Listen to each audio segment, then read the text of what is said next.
에베소서 2장 11절에서 22절 말씀입니다.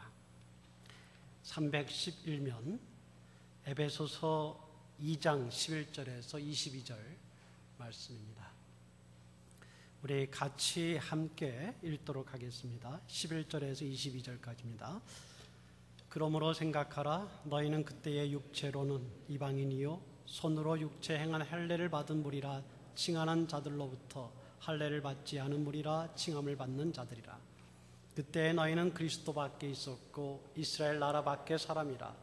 약속의 언약들에 대하여는 외인이요 세상에서 소망이 없고 하나님도 없는 자이더니 이제는 전에 멀리 있던 너희가 그리스도 예수 안에서 그리스도의 피로 가까워졌느니라.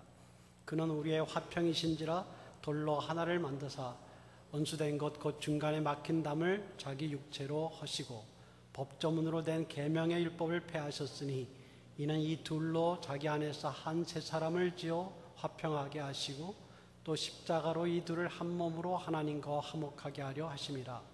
원수된 것을 십자가로 소멸하시고 또 오셔서 먼 데 있는 너희에게 평안을 전하시고 가까운 데 있는 자들에게 평안을 전하셨으니 이는 그로 말미암아 우리 둘이 한 성령 안에서 아버지께 나아감을 얻게 하려 하심이라. 그러므로 이제부터 너희는 외인도 아니요 나그네도 아니요 오직 성도들과 동일한 시민이요 하나님의 권속이라.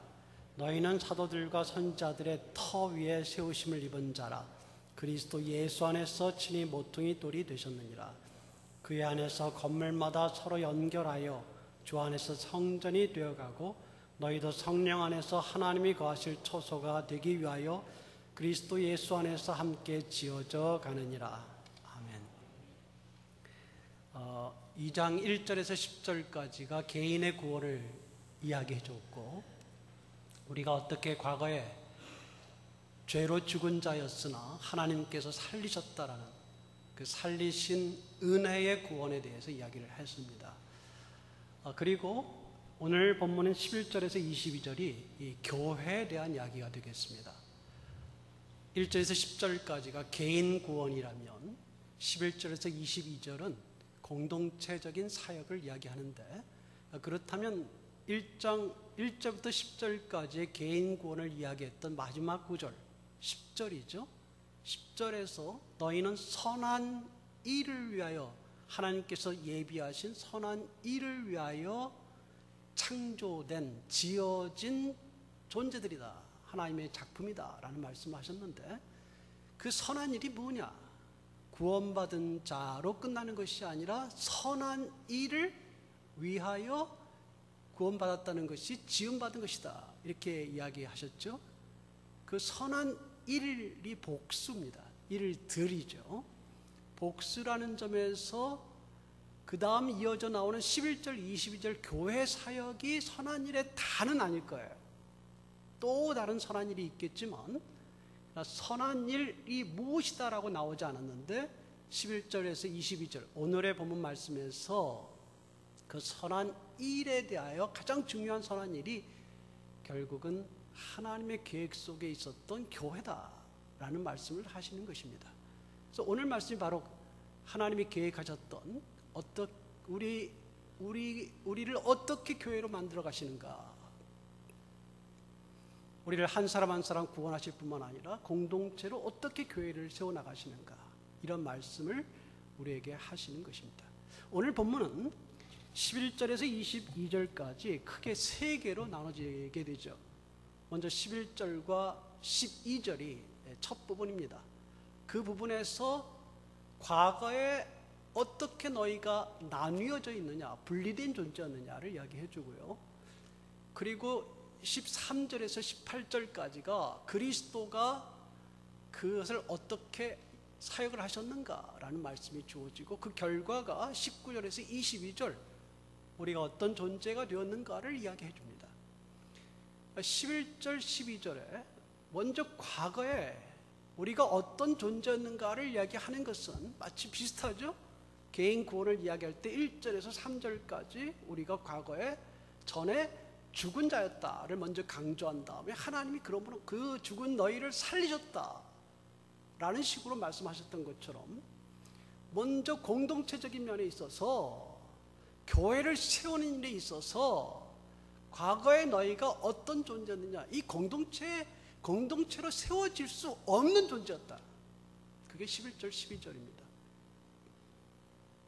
하나 될 수 없는 존재였다라는 거예요. 그게 11절 12절의 강조점이에요. 그 11절 12절에서 그러므로 생각하라 하면서 두 가지 11절과 12절을 묶어서 말씀하고 계십니다. 뭐를 이야기하냐면 너희가 그때에 11절에만 두 가지 내용이 나오는 것을 여러분이 보시게 되는데, 육체로 이방인이었다. 육체로 이방인이었다. 우리의 모습이 과거에 이방인이었다니, 유대인이 아니었다, 하나님 백성이 아니고 이방인이었다 이 말이죠. 그리고 그 다음에 육체에 행한 할례를 받는 무리라 칭하는 자들로부터 할례를 받지 않은 무리라 칭함을 받는 자들이다. 이 말이 좀 복잡합니다만 그 말은 서로 그렇게 불렀다 이 말입니다. 유대인들은 할례자로 불렀고, 유대인들이 우리를 볼 때, 이방인들을 볼 때, 유대인이 아닌 자들을 볼 때 할례를 받지 않은 자들이다 이렇게 불렀다 이 말입니다. 그러니까 하나님과 관계없는 할례를 받지 않은 유대인이 아니다 이렇게 봤다는 겁니다. 결국 그 말은 육체로 이방이라는 말을 다시 풀어준 말이 됩니다. 육체로 이방이라는 말, 그래서 유대인이 아니다 라는 말과 무할례자로 불렸고 할례자로 불렸고 서로 그렇게 부르면서 차별했다는 이야기입니다. 11절의 이야기는 육체적으로 유대인이 아니고 이방인이다 라는 말이고요, 12절에 또 어떻게 과거에 대해서 이야기하냐면 5가지 이야기를 하는데, 이 5가지 여러분이 그리스도 밖에 있었다 한번 보세요. 그리스도 밖에 있었다, 또 이스라엘 나라 밖의 사람이다. 이건 문자적인 뜻은 이스라엘의 시민권으로부터 떨어져 있었다 이런 뜻입니다. 정확하게 그 문자적인 뜻은 그래요. 이스라엘의 시민들이 아니었다 이 말입니다. 시민권과 권리가 전혀 없는 자들이었다 이 말이에요. 그 다음에 약속의 언약들에 대하여 외인이다. 하나님의 약속의 언약에 대해서 외인이다라는 말은 낯선 자들이고 외국인이에요. 권리가 없다 이 말입니다. 그리고 세상에서 소망이 없다. 그리고 하나님도 없는 자였다. 이 세상에 소망이 없다라는 것은 미래에 어떤 바랄 게 특별하게 없었다 이 말이에요. 하나님의 관점에서, 하나님 나라의 관점에서 볼 때 미래에 바랄 것이 없었다 이 말이에요. 이 5가지는 흥미롭게도 짝을 이루는데요, 여러분 보시면 첫 번째 그리스도가 없다와 마지막에 하나님이 없다. 이방인들에게 있어서 그리스도가 없고 하나님이 없어. 신앙적으로 그렇다 이 말이에요. 두 번째가 내용이 뭐가 되죠? 이스라엘 나라 밖의 사람, 이스라엘의 시민권이 없다. 현재 모습이, 현재 이방인들이 이스라엘과 관련해서 어떤 권한, 특별한 권리가, 시민적인 권리가 없다 이 말이에요. 그것과 미래적인 소망도 없다라는 말과 짝이 되고, 중간에 결국 그것이 하나님의 약속이 있어서, 언약이 있어서 외국인이다, 외인이다, 낯선 자다라는 말을 합니다. 결국 이 12절에서 말하고자 하는 것은, 11절에서는 육체적으로 떨어져 있는 자들이고 12절에서는 내적인 면에서도, 이방인들은 내적인 면에서도 특별히 신앙적으로 또 신앙적인 관습에 있어서 유대인들과는 하나 될 수 없는, 완전히 떨어져 나간, 분리되어 있는 존재였다. 이것이 11절 12절의 중요한 강조점입니다. 이것을 왜 강조할까요? 이것을 왜 강조할까요? 이 뒤에 나오는 부분은 결국 우리가 하나된 교회다라는 것을 강조하기 위한 것입니다. 하나된 교회를 강조하기 위해서 먼저 우리가 하나 될 수 없는 존재였다, 너무도 달랐다 이 말이에요. 본토인과 외국인이었다. 육체로 달랐고 신앙적으로 달랐고 다 다른 존재였어요. 이 두 그룹은, 유대인과 이방인은 너무 달랐던 존재다 이 말이에요. 구별되고 분리되고 나눠주고 서로 절대로 하나 될 수 없는 존재였다. 이게 11절 12절의 강조점이에요. 그것을 어떻게 하나님이 하나 되게 하셨는가, 그 이야기를 이제 해서 우리가 늘 생각할 때, 마음속에 생각할 때, 이 우리가 하나 될 수 없는 존재였구나, 이걸 생각하라 이 말이에요. 원래 우리는 절대로 하나 될 수 없는 존재였구나. 그러나 그리스도의 능력이 하나 되게 하는구나. 이걸 기억하라 이 말이에요. 그래서 11절 12절 먼저 이야기를 하는 것입니다. 이 말씀과 관련해서 결론적인 부분을 먼저 조금 이야기하고 다시 중간으로 가겠는데, 여기 19절입니다. 여러분 19절을 보시게 되면 이 말씀을 요약해서 다시 받아옵니다. 뭐라고 받아오시냐면, 너희가 이제부터는, 그러므로 이제부터 너희는 외인이 아니다. 외인이 아니고 외인도 아니요 나그네도 아니다. 이 두 가지 말이 앞에 11절 12절을 다시 요약해 줍니다.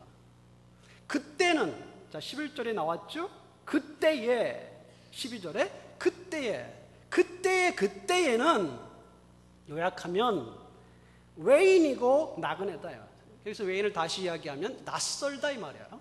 낯선 외국인이에요. 가까이 하고 싶지 않은, 나와 관계가 없는 외국인이에요. 나그네라고 표현한 부분도 외인과 거의 비슷한 뜻이지만, 나그네라는 말은 옆에서 사는데 임시적으로 사는 사람들이다 이 말이에요. 우리에게 속해 있지 않은 사람들이에요. 그냥 옆에 사는 사람들이에요. 그래서 뭐라고 번역하기도 하냐면 거류민이라고 여러분 아시죠? 일본에서 우리 한국 동포들이 거류민단을 이뤘죠. 이 거류민이다. 그 나라 땅의 백성이 아니다 이 말이에요. 그 나라에 소속된 백성이 아니다 이 말이에요. 외국인이 임시로 사는 거예요. 그래서 거류민이에요. 나그네다 번역을 했는데요. 이국인이에요. 낯설고, 과거에는 그죠? 낯설어요. 우리에게 소속되지 않았어요. 또 이 땅에 같이 사는 사람들은 잠시 같이 있지만 우리하고 달라요. 그거의 시대예요. 그런데 뭐라고 19절에 이야기하죠? 이제는 그렇지 않다 이 말이에요. 이제는 너희가 그렇지 않다 이 말이에요. 않으면서 뭐라고 말씀하시냐면, 외인도 아니요 나그네도 아니고 뭐냐면 성도들과 동일한 시민이요. 이거 정확하게 번역을 하면은, 이거 번역이 잘 되어 있습니다만 문자적으로 정확히 번역하면 성도들과 함께 시민이 되었다 이 말이에요. 함께 시민이 되었다. 이 동일하다는 것은, 여러분 제가 왜 이 번역을 다시 하냐면, 동일하다는 것은 우리가 그 시민권을 획득했다 이렇게 여러분 느껴질까 봐 그래요. 그 정도가 아니에요. 시민권을 획득해서 우리도 시민이 됐어 이런 정도의 의미가 아니라, 우리가 같이 시민이다 이 말이에요. 같이 시민이 아닌 자들이 없다 이 말이에요. 이게 뭐와 관계되죠? 거류민이 아니다 이 말이에요. 거류민이 임시로 사는 백성이 아니다 이 말이에요. 우리 가운데 임시로 사는 백성이 아무도 없다 이 말이에요. 이 땅에 다 시민을 가진, 우리가 같이 함께 시민으로서 살아가고 있다 이 말이에요. 이 땅에 우리 그런 존재다 이 말이에요. 있잖아. 그리고 더 나아가서는 하나님의 권속이다 번역됐는데, 이걸 하나님의 가족이란 말이에요. 가족, 패밀리라는 말이에요. 패밀리. 우리가 가족이 됐어요. 우리가 단지 이것은 뭐와 말하는 게 낯선 자들이 아니다 이 말입니다. 그 말이 서로 짝을 이루어요. 아까 이렇게 역교차로 짝을 이루잖아요. 낯선 자가 아니에요. 외인이 아니에요. 외국인이 아니에요. 가족이다 이 말. 가족. 이제 그렇게 됐다 이 말이에요. 또 거려고 잠시 거제다 그냥 가는 사람이 아니에요. 누구예요? 함께 시민이다 이 말이에요. 우리가 그렇게 바뀌었어요. 과거에는 11절 12절에서 이야기하고 19절 앞에 분이 이야기했지만, 우리가 사실 우리 이방인들 유대인과 관련해서 생각한다면 우리가 그런 존재였다 이 말이에요. 다른 사람 존재였고요, 시민도 아니었고요, 가족도 아니었다 이 말이에요. 그러나 이제는 뭐라고요? 우리 가운데 누구도 나만 시민이다 말할 수 없고 함께 시민이 되었고 하나님의 가족이 되었다 이 말이에요. 어떻게 이런 변화, 놀라운 변화가 일어났는가 우리에게. 이게 교회거든요. 이게 교회예요. 여러분 정확히 우리가 정말 아셔야 됩니다. 늘 생각하셔야 돼요. 늘 생각하시면 뭘 생각해요? 우리가 과거에는 하나 될 수 없었다는 걸 생각하세요. 그러나 이제는 하나 됐고 우리 가운데 누구도 배척할 사람이 없고 우리 가운데 누구도 거류민이 없어요. 하나님의 가족이에요. 생각하라 이 말이에요. 근데 이것을 어떻게 이루셨는가 그리스도가, 그것이 바로 13절에서 18절까지 나오는 말씀이에요. 그리스도가 이루셨다 이 말이에요. 13절부터 18절까지 이 중간을 형성하는 이 부분이 그리스도의 역사를 이야기하고 있어요. 이 말씀은 또 어떻게 구성되어 있냐면 13절과 18절이 시작과 마지막으로 마무리가 됩니다. 13절과 18절이 시작과 마지막 부분이 되고 14절에서 17절까지가 중간을 형성하는데요. 먼저 13절은 일종의 그 부분의 서론적인 이야기입니다. 멀리 있던 너희가, 이제는 달라졌다. 전에 멀리 있던 너희가, 이건 다시 11절 12절 받아오지 않습니까? 그렇죠? 전에 멀리 있었다 이 말이에요. 멀리 있던 너희가 그리스도 예수 안에서 또 어떤 방편으로 그리스도의 피로, 십자가의 피로 가까워졌다. 하나님에게로 가까워졌다. 서로에게 가까워졌다. 이게 서론이에요. 어떻게 가까워질 수 있느냐라는 말씀을 바로 14절에서 17절까지 반복해서 해주는데요. 이 구절은 굉장히 좀 특별한 구절입니다. 특별하면서 반복되는 부분이에요. 여러분 읽어보시면 이야기가 나왔던 게 또 나오는 것 같이 느껴지는 부분이 될 겁니다. 14절에서 17절은 세 가지 주제가 세 번 연속됩니다.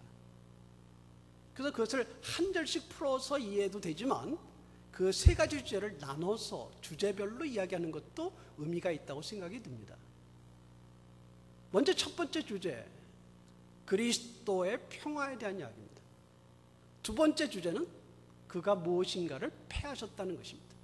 세 번째 주제는 그래서 하나 되게 하셨다는 주제입니다. 이 세 가지 주제가 세 번 반복됩니다. 하나씩 우리가 중요한 부분이니까 살펴보시도록 하죠. 먼저 그리스도가 평화가 되셨다. 이 말씀이 세 번 나옵니다. 보세요. 14절에 그는 우리의 화평이시다. 이 화평, 평화, 평안, 오늘 본문에 나오는 말이 똑같은 단어입니다. 같은 말이에요. 그래서 맥락상에서 번역할 때 화평으로 풀기도 하고 평안으로 풀기도 했지만 평화로 제가 통일하겠습니다. 평화가 되신다. 화평, 평화가 되신다. 우리의 화평이 되신다. 그 말과 그 다음 15절에 마지막에 여러분 보시면 화평하게 하셨다. 자, 두 번째 화평에 대해서 나왔습니다. 세 번째 17절에 오셔서 먼 데 있는 너희에게 평안을 전하시고 가까운 데 있는 자들에게 평안을 전하셨다. 이 세 번 나옵니다. 그리스도의 평화. 이 말씀은 먼저 우리에게 뭘 가르치냐면 그리스도가 평화, 우리의 평화 그 자체다. 그분이 없이는 우리는 평화가 없다 이 말이에요. 그리스도가 우리의 평화 그 자체가 되신다. 그 자체가 되시는데 두 번째, 평화에 대한 두 번째가 화평을 이룬다라고 되어 있죠. 화평을 이룬다라는 말은 화평을 만든다 이 말이에요. 화평을 만들어 내신다 이 말이에요. 그분이 내가 평화다라고 그냥 된 게 아니라 우리의 평화가 되기 위하여 평화를 만들어 가신다 이 말이에요. 그 말이에요. 세 번째는 평화를 만드시고 구체적으로 평화롭게 만드시는 그분이 평화의 말씀을 먼데 있는 자들, 이방인들이죠. 그들에게 평화를 주시고 가까운 데 있는 자들, 그 바울 당시의 유대인들입니다. 그들에게도 평화를 줘서 평화 안에 들어오게 하신다 이 말이에요. 다시 말씀드리죠. 그리스도 자신이 평화예요. 어떻게 그리스도 자신이 평화이시냐? 두 가지를 하시죠. 하나는 직접 평화를 만들어 내시면서, 두 번째는 평화를 만들어 내실 뿐만 아니라 평화의 메시지를 전해서 평화로 들어오게 하십니다. 이것이 그리스도의 평화예요. 그리스도가 우리가 평화하자, 하나 되자, 이렇게 이 기반이 어디라고요? 우리가 아니에요. 그리스도 자신이 평화시고 화평이시고 평안이시고 그리스도 자신이 우리를 평화를 만드는 분이에요. 그러니까 여러분 기억하세요. 싸우게 하는 분은 그리스도가 아니에요. 절대로. 맞죠? 서로를 미워하게 하는 것은 그리스도가 아니에요. 그리스도는 뭐 하시는 분이에요? 평화를 만드시는 분이에요. 직접 어떻게 해요? 그의 모든 수단을 사용하셨어요. 그리고 평화를 전하시는 분이 있어요. 이게 그리스도에 대한 말씀입니다. 두 번째, 순서적으로는 원래 세 번째가 되지만 두 번째, 아까 제가 말씀드린 대로 없애신 것이라는 말씀이 세 번 반복되는데 14절 마지막에 원수된 것 곧 중간에 막힌 담을 자기 육체로 허셨다. 15절에 앞에 법조문으로 된 계명의 율법을 폐하셨다. 16절 마지막에 원수된 것을 십자가로 소멸하셨다. 여러분 잘 이해하실 필요가 있어요. 이 세 가지는 첫 번째와 세 번째가 거의 같은 말입니다. 두 번째가 그걸 설명해 주는 말이죠. 먼저 이 말씀을 여러분 잘 이해하셔야 될 것은 원수된 것 곧 중간에 막힌 담을 자기 육체로 허셨다라는 부분이죠. 이 둘이 당시에는 유대인과 이방인이라는 집단이 하나 될 수 없다 그랬죠. 너무 멀리 있다 그랬죠. 절대로 하나 될 수 없는 집단이라 그랬죠. 그 집단의 중간에 뭐가 있느냐? 담이 있다 이 말이에요. 담. 중간에 막힌 담이라고 번역을 잘했는데 여기선 울타리에 또 중간에 담 이렇게 반복된 말이 합쳐진 말입니다. 즉 담의 담이에요. 그러니까 중간에 이 두 그룹을 하나 되게 할 수 없는 담에 담이 쌓였다 이 말이에요. 그 말이에요. 담이 쌓여서 도저히 둘이 하나 될 수 없어요. 그 담만 보면 벌써 싫어요, 서로가. 너무 오랫동안 담이 쌓여져 있어가지고 그것이 서로에게 원수가 됐어요. 미움의 근원이 됐어요. 차별의 근원이 됐어요. 서로를 싫어하게 되는 이유가 됐어요. 그래서 원수된 것이란 말은 적대감을 이야기합니다. 적대적이다. 서로가 적대적이 됐어요. 이방인과 유대인들이 절대로 하나 될 수 없는 그 적대감이 있었어요. 그것을 이야기하는 거예요. 그 적대감을 그리스도가 어떻게 하셨어요? 14절의 말씀은 자기 육체로 허셨다. 자기 육체란 말은 앞에 그리스도의 피를 이야기하는 거예요. 그러니까 이걸 허셨을 때 그리스도가 그냥 무너져라 이렇게 한 게 아니고 이 평화를 이루기 위해서 이걸 헐기 위해서 그리스도가 죽으셨다 이 말이에요. 십자가에서 자기의 피를 강같이 흘리셨다 이 말이에요. 이걸 허시기 위해서. 허시다는 무너뜨리다예요. 무너뜨리다. 그 벽을 무너뜨리다. 제가 좀 흥분됐어요. 너무 중요한 말씀이에요. 이게 교회거든요. 이게 교회거든요. 다른 단체는 할 수가 없는 거예요. 그리스도가 자기 육체로 십자가로 그 둘의 벽을 허무셨다. 그 말씀을 다시 16절에 뒤에 똑같이 반복하죠. 원수된 것을 십자가로. 아까 자기 육체로라고 하셨죠. 같은 말이에요. 십자가로. 피로 하셨다 이 말이에요. 그러니까 그리스도가 피를 흘리신 것이 내 개인의 구원만 아니다 이 말이에요. 아시겠어요? 내 개인의 구원만을 위해서 그리스도가 십자가를 흘리신 것이 아니라 바로 교회를 세우기 위해서 그리스도가 십자가를 흘렸다는 거예요. 하나된 교회를 만들기 위해서. 그리스도의 교회를. 세상에서 발견할 수 없는 이 그리스도의 교회를 세우기 위해서 나눠져 있는 사람들을 하나로 도저히 하나 될 수 없는 그 중간에 그 벽 때문에 하나 수 없는 그 원수된 것을 무너뜨리기 위해서. 16절에는 소멸하다고 그랬죠. 소멸하다는 말은 없애다라는 말이에요. 그 벽을 없앴다 이 말이에요. 또는 죽음에 이르게 하다, 죽이다 이 말이에요. 죽이다.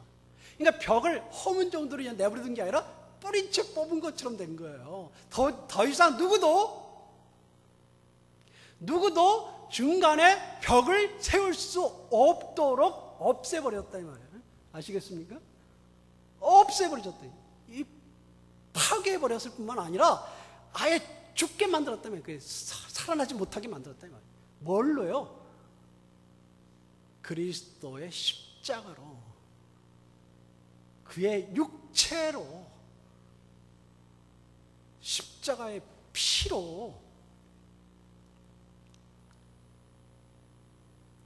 이게 그러면 뭐냐 구체적으로 원수된 것, 이것에 대해서 대표적인 것을 말하는 것이 15절의 이야기로 보입니다. 15절에 법조문으로 된 계명의 율법을 폐하셨다. 이게 중간을 형성하면서 이것을 설명해 주는 말이 되는데요. 법조문이라는 것은 규율을 말합니다. 규율, 규정. 규율을 말하고 계명의 율법은 반복되고 있어요. 계명의 율법이나 율법의 개념이 계명과 율법은 다르지 않습니다. 물론 계명은 복수고요. 율법은 여기 단수로 쓰였습니다만은 규정, 법조문, 계명, 율법, 왜 이런 이야기를 하냐고 이건 반복되는 말인데요. 이 문서로 쓰여서 너와 내가 다르다는 것을 보여줬다 이 말이에요. 주로 구약의 율법들이 좀 그런 역할을 했기 때문에 그런 말을 하는 거예요. 왜 그게 필요했어요? 과거에는. 왜 필요했죠? 하나님의 백성이 세상 사람들과 구별돼야 되잖아요. 그리스도의 그 빛이 오기 전에 이스라엘이 보존돼야 됐죠. 메시아와 그의 말씀들을 보존해야 되는 것은 언약을 보존해야 되잖아요. 보존하기 위해서는 율법이 필요한 겁니다. 율법이 나쁜 게 아니죠. 그 율법으로 공동체의 울타리를 쌓습니다. 왜? 다른 것이 침투해 들어오지 않게 하기 위해서죠. 필요했어요. 율법을 지키는, 할례와 율법을 지키는 이스라엘 백성들이 보존돼야 됐어요. 그 반면에 하나님을 믿지 않고 하나님과 무관했던 사람들이 구별되는 것이죠. 이것이 보존돼야 되는 게 언제까지예요? 그리스도에 오실 때까지거든요. 이스라엘이 보존돼야 돼, 유대인들이 보존돼야 되죠. 그러나 유대인들이 이 벽이 너무도 이제 깊어져서 너무도 높아져서 이방인과 유대인들이 완전히 나눠져 있는 상태에 그리스도가 오셔서 이제는 고만 그 울타리를 제거하라 이 말이에요.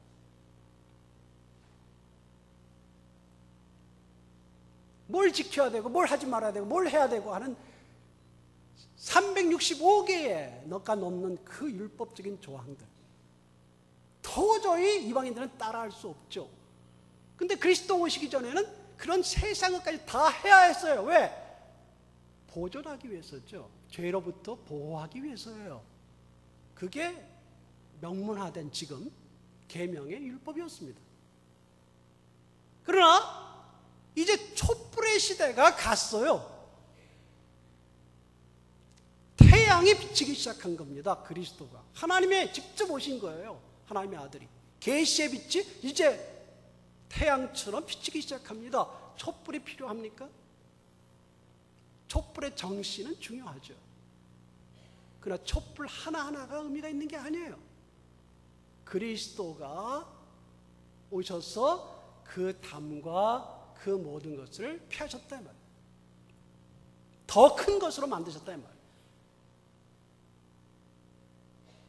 그래서 이 말씀이 여기서 뭐라고 이야기하시냐면 법조문으로 된 계명의 율법을 폐하셨다라고 했는데, 폐하셨다라는 것은 무효화시켰다 이 말이에요. 효력이 없게 만들었다 이 말이에요. 이제 더 이상 그걸 지킴으로써 하나님의 백성이 된다? 아니다 이 말이에요. 계명이 없었다는 건 아니에요. 율법이 없어졌다는 이야기가 아니에요. 이제 그렇게 구별하는 그런 것들을 지켜야 되는 것들이 이제는 효력이 없어졌다 이 말이에요. 왜? 이제는 빛이 비치고 있는 그리스도. 그래서 이제는 그리스도 안에 되는 것으로, 유대인이 아니고는 이방인들로서는 절대로 365개의 율법을 지킬 수 없어요. 따라서 그것을 지킴으로 구원을 얻는다는 것이 폐지되기 전까지는, 무효화되기 전까지는 이방인들은 절대 구원받을 수 없는 거죠. 그러나 이제는 유대인이나 그리스도인이나 다 이제 그리스도 안에서 그리스도를 믿음으로 우리를 위해서 우리의 죄를 사하시기 위하여 십자가에 못 박히신 그리스도의 그 피를 믿음으로 은혜의 구원이 강물같이 흐르게 되었다 이 말이에요. 여러분, 유대인들의 입장에서는 기분이 어떨까요? 손해입니까? 이익입니까? 상대적으로 말하면 손해처럼 보이죠? 그걸 받아들일 수가 없었어요. 왜? 우린 이렇게 지켜왔는데, 몇 천 년 동안 지켜왔는데 몇백 년 동안, 몇십 년 동안 우리는 이렇게 살아왔는데 이걸 다 허물라고? 똑같이 되라고? 이 사람들과 똑같다고? 이 사람은 이제 겨우 믿기만 했는데 이제 똑같은 시민이라고? 받아들이기 어렵죠. 그래서 그리스도를 받아들이지 못한 거예요. 많은 유대인들이. 지금 그리스도는, 하나님의 아들은, 시대가 이제 어떤 시대냐, 모든 민족을 하나님께로 이끌어가는 새로운 세대를 여신 거예요. 그리스도를 보내셔서. 이제는 과거에 그리스도를, 시대를 대비하기 위해서 보존하는 작은 단위의 유대인들만의 그러한 구원이 있었던 시대가 아니라, 보존됐던 그 말씀을 근거로 해서 하나님의 아들이 오심으로 이제 세계 모두를 위하여 열어놓는 복음의 시작이 되었다 이 말입니다. 유대인들은 그것을 받아들이기 어려웠던 거죠. 그리스도가 유대인의 구주가 아니라, 유대인의 구주만 아니라, 정확히 말하면 사마리아인들이 예수님을 만난 다음에 고백했듯이 주는 세상의 구주십니다. 세상의 구주십니다. 유대인의 구주만이 아니라, 또 사마리아인의 구주만이 아니라 세상의 구주가 되신다 라고 말씀하신 것처럼 이제 그 시대가 됐다 이 말이에요. 이렇게 비유할 수 있을지 모르겠습니다. 유대인들은 흉년이 들었을 때에 좀 보관해 놓은 것으로 자기들만 먹었어요. 못 먹는 자들과 그래도 좀 먹는 자들 차이가 컸습니다. 그런데 하늘로부터 구호식품이 왕창 쏟아졌어요. 그랬더니 저 사람도 잘 먹어요. 나도 좀 더 배불리 먹게 됐죠, 사실 따져보면. 근데 그게 싫은 거예요. 그때 살 때보다 지금은 훨씬 배불리 먹었지만 저 사람이 먹는 것 때문에 싫은 거예요. 이게 유대인들이었어요. 유대인들이 다 그랬다는 건 아니죠. 왜냐하면 여기 쓴 바울도 유대인이었으니까. 유대인들이 그런 마음을 가졌기 때문에 그리스도를 받아들이지 못했던 것입니다. 그래서 이제 그들이 벽을 칠 수밖에 없었어요. 과거에는 그들을 혼자서 친 건 아니에요. 보존하기 위해서 쳤어요. 쳤던 벽을 허물고 새로운 구원의 장막이 펼쳐지는데, 그리스도의 이 장막 안에서는 이제는 그 구별이 없어진다 이 말입니다. 세 번째 말씀이, 그래서 14절에 둘로 하나를 만드사, 15절에 이 둘로 자기 안에서 한 세 사람을 지어, 16절에 십자가로 이 둘을 한 몸으로 하나님과 화목하게 하심이라는 세 번 나오는 또 세 번째 주제가 나타나게 됩니다. 이건 무엇이냐면 우리의 화평 그 자체이신 그리스도가 화평을 이루신다 그랬어요. 화평을 이루시는 일과 화평을 전하시는 일을 하시는데, 화평을 이루시는 일에 먼저 부정적인 것을 제거하십니다. 차별되는 것을 제거하신다 그랬어요. 중간에 나눠진 것을 제거하십니다. 그것도 피로 제거하십니다. 제거할 뿐만 아니라, 제거한 상태로 내버려 두는 것이 아니라 어떻게 하신다고요? 나눠졌던 둘을 하나로 만드십니다. 첫 번째. 두 번째, 더 심화됩니다. 이 둘을 한 세 사람으로 지읍니다. 한 세 사람이라는 것은 하나의 존재, 하나의 새로운 인류가 태어났다 이 말입니다. 과거에는 유대인, 이방인 나눠져 있었는데 이제는 그리스도 안에서 하나의 새 인류, 그게 뭐죠? 교회입니다. 그 교회가, 하나의 새로운 인류가, 하나님의 백성인 인류가 다시 태어났다. 왜 태어났다고 제가 이야기 드립니까? 지었다라는 말이 창조되었다는 말입니다. 창조. 1장 10절에 이야기했던 그가 우리를 지으셨다라는 말과 똑같은 창조의 이야기입니다. 하나님께서 그리스도를 통하여 또 그리스도 자신이 평화일을 하시면서 새 인류를 창조하셨어요. 그러므로 여러분 생각하셔야 돼요. 우린 누구 출신이야? 이거 너무 신경 쓰지 마세요. 이제 우리 한국민이야, 저 사람 다른 사람인데 그런 거 신경 쓰면 우리 호남 사람이야, 우리 영남 사람이야. 도대체 그게 뭐예요? 우리 유대인이야, 우리 이방인 출신이야. 그게 도대체 뭐냐고요? 우리 여기 본토 출신이야, 우리 저 사람 타양새. 아니라고요, 그게. 둘을 하나로 만드셨고, 이 둘을 뭐라고 이야기하셨어요? 자기 안에서 한 세 사람을 지었다. 그리스도 안에서 새로운 인류로 만드셨어요. 그게 우리예요.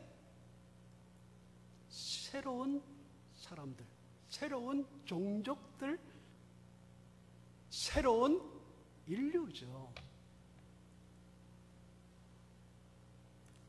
세 번째, 십자가로. 계속 십자가, 그리스도의 육체, 그리스도의 피가 강조된 것은 이 일에 그리스도의 사역의 헌신, 대가, 피 흘림, 이게 요구됐다는 이야기예요. 그냥 만들어진 게 아니다 이 말이에요. 그리스도가 우리의 평화가 되시고 평화를 이루시기 위해서 그냥 평화해라 이렇게 된 게 아니다 이 말이에요. 그것을 위해서 그리스도가 다 하셨다 이 말이죠. 이 둘을 한 몸, 한 몸이 바로 교회 아닙니까? 새 인류를 말하는 다른 단어죠. 한 몸으로 어떻게 하셨어요? 한 몸으로 하나님과 화목하게 하셨다. 그 다음 단계가 하나님과의 연합입니다. 화목이에요. 연합이에요. 여러분, 하나님과 화목하게 되는 게 두 가지 개념으로 이야기했다는 것을 기억하세요? 2장 1절에서 10절까지는 그리스도 안에서 우리가 살려나짐으로 하나님과 화목하게 되는 것이죠. 개인적인 것입니다. 그러나 지금은 개인적인 것만 이야기하는 것이 아니라 공동체적으로 하나님과 화목하게 된다는 거예요. 이게 하나님의 중요한 뜻입니다. 이 말씀을 다시 정리하고 있는 게 18절입니다. 이는 그로 말미암아 그리스도를 말미암아 그리스도를 통하여 이런 말입니다. 그리스도를 통하여 우리 둘이 이제는 어떻게 됐다고요? 하나, 한 세 사람, 한 몸 이렇게 부르죠? 이제 하나로 어떻게 한다고요? 한 성령 안에서란 말은 이 일이 그리스도의 사역이지만 또 성령 하나님께서 함께 하시는 사역이다 이 말이에요. 아버지께 나아감을 얻게 하려 하십니다. 이 아버지라는 말을 쓴 것은 이제 우리가 하나님을 아버지로 부르게 된 하나님의 아들들이 되었다는 뜻이에요. 근데 이 하나님 아버지께 나아감을 얻게 한다. 아까 화목이라는 말을 다른 말로 표현했고 좀 더 강한 말로 표현하게 됐는데요. 우리가 하나님께 나아간다. 영어로 여러분 approach라는 말이 있죠. 다가선다 이 말이에요. approach라는 말과 함께 또 하나 있는 말이 access라는 말인데요. 이 단어인데 이 access는 요새 좀 컴퓨터 하는 분들이 좀 더 저를 아시겠죠? 접촉이 된다. 접촉하게 된다. 하나님을 접촉하게 된다. 하나님을 만나게 된다 이 말이에요. 만나게 된다. 지금 무슨 말이냐면 두 가지를 적어도 우리가 생각해야 되는데 이 그리스도가 화평하게 하고 둘을 하나로 만드는 이 사역이 삼위일체 하나님의 사역이고 그리스도만의 사역이 아니라는 것을 말해놓은 것이고 또 하나는 둘이 하나로 만들어서 그리스도의 화평이 이루어지는 그것이 다가 아니라 그 하나됨이 결국 하나님과 합쳐져 가는 하나님께 접속이 되고 만나게 되고 하나님과 가까이 하게 되고 하나님께 나아가게 되는 길이다 이 말이에요. 뒤집어 말하면 둘이 하나가 되지 않으면 하나님께 나아갈 수 없다 이 말이에요. 하나님께서 만나주지 않는다 이 말이에요. 공동체적으로 교회는 하나님과 만나는 것이죠. 그 하나님과 만나게 하기 위해서 먼저 둘을 하나로 만드는 게 그리스도의 사역이었다 이 말이에요. 둘이 하나로 되게 만들기 위해서 중간에 있는 모든 것을 그리스도의 육체와 피로 모든 것을 다해서 그걸 깨부셨다 이 말이에요. 그리고 새로운 인류를 탄생시켰다 이 말이에요. 그 인류가 영광스럽게 하나님을 아버지라 부르면서 하나님께 나아갈 수 있게 하셨다 이 말이에요. 우리가 그렇게 됐다 이 말이에요. 그래서 하나님께 나아갈 수 있다 이 말이에요. 교회로 하나님께 나아간다.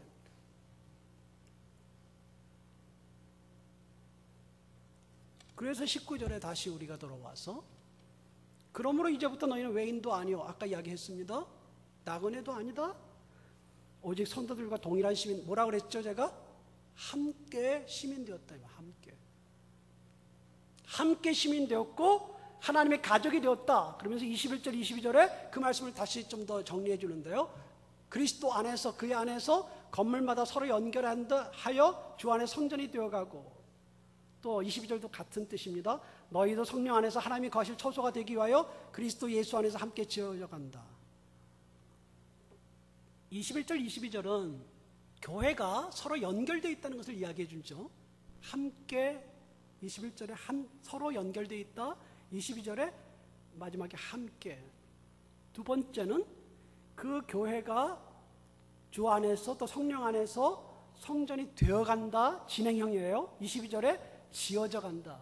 이게 진행형입니다. 뭘로 되어져 가느냐? 21절에 성전, 22절에 하나님이 거하실 처소, 하나님이 거하실 집입니다. 똑같은 말이에요. 근데 성전, 거룩한 전이나 하나님이 거하시는 집, 처소가 같은 말 아닙니까? 즉 반복해주고 있어요. 이 중요한 건 뭘로 이야기하고 있습니까? 함께 연결되어 있다 이 말이에요. 함께 연결되어 있다. 함께 연결되어서 서로 성장하고 더 나아갈, 더 발전돼 간다 이 말이거든요.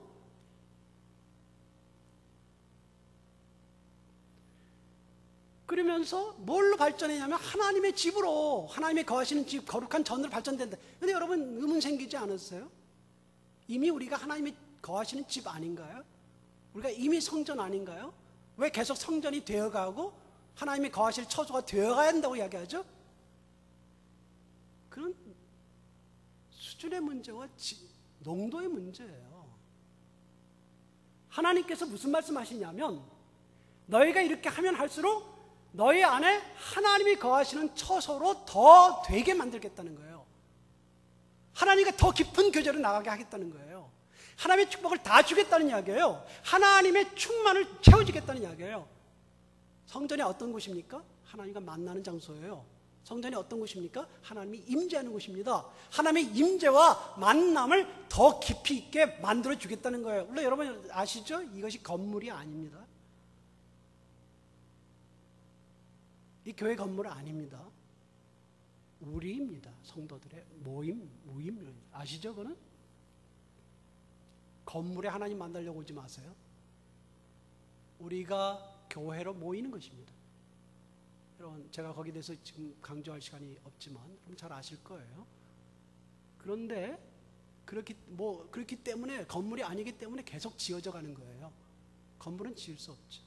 함께 연결됐다는 것은 마치 벽돌이 벽돌과 연결되고 그 다음 기구들이 연결돼서 집을 지어가는 것을 말해줍니다. 이것은 뭐와 연결되냐면 앞에 이야기했던 함께 시민이 됐다는 것과 관계됩니다. 함께 시민이 됐다는 것은 너도 시민이요 나도 시민이요 손을 잡는 것을 말하는 거예요.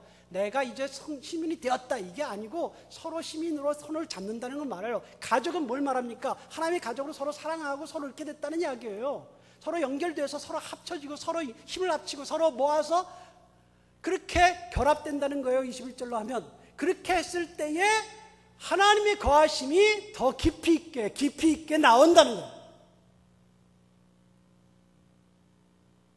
그렇게 하지 않으면 교회가 하나님의 임재와 거주의 자리로서의 힘을 잃어버릴 수 있다는 거예요. 그리스도가 하나 되게 하셔서 모든 비용을 다 지불해서 하나 되게 하시고 우리를 받으셨어요. 우리가 해야 될 일은 그걸 믿고 우리 안에 다른 벽을, 그 말도 되지 않는 벽들을 만들지 않는 거예요. 우리는 열린 교회예요. 열린 예배가 중요한 게 아니라 열린 교회예요. 교회가 유대교는 절대 열릴 수 없어요. 이단들도 닫혀 있어요. 그죠? 자기들이 어떤 것만 소유했을 때 구원받는다고 하잖아요. 그게 이단이에요, 여러분. 이단은 다 그런 특징을 가지고 있어요. 잘못된 거 다 그렇지. 닫혀 있어요. 자기들만 이렇게 하면 구원받는다? 웃기지 마세요. 그리스도의 교회와 이 교회는요, 열려 있어요. 어서 와. 손잡자. 난 좀 오래 다니긴 했고 너는 조금밖에 안 되니 괜찮아. 우리 다 똑같아. 이거예요, 교회가. 너가 할 일이 있고 내가 할 일이 있어. 같이 벽돌을 세워서 나가자. 집을 지어 가보자. 하나님의 봉사를 하자. 이게 교회라고요. 얼마나 멋져요. 그렇게 할 때 하나님의 임재가, 하나님의 거주하시는 교회 성전으로서 더 모양을 갖추게 되고요, 하나님의 뜻을 이루게 된다 이 말이에요. 제가 시간을 너무 오버해서 20절의 이야기는 다음에 제가 조금 하고 다음에 넘어가고요. 제가 한 달에 한 번 설교하고 있습니다. 지금 아마 제가 설교할 때 좀 다 잊어버리셨겠지만 20절 다음에 제가 조금 하고 넘어가고요. 오늘 말씀을 통해서 우리가 우리 교회들을 계속 세워나가고, 우리 가운데 혹시라도 작은 오해되는 것들, 부족한 것들 있으면 풀어가고 멋있게 아름다운 교회를 모두가 함께 이루어가시기를 간절히 바랍니다. 기도하겠습니다. 주님, 주의 교회를 우리 가운데 두시고 아름다운 교회로 만드셨습니다. 사랑하는 교회, 이 교회가 있으므로 우리가 하나님께 나아가게 됩니다. 하나님, 주의 사랑하는 백성들 함께 우리가 시민으로 하나님의 가족으로 손을 잡고 나아가오니 우리 모두를 붙잡아 주시고 축복하시고 주의 뜻으로 아름다운 교회를 계속해서 만들어 가게 허락하여 주옵소서. 예수님의 이름으로 기도했습니다. 아멘.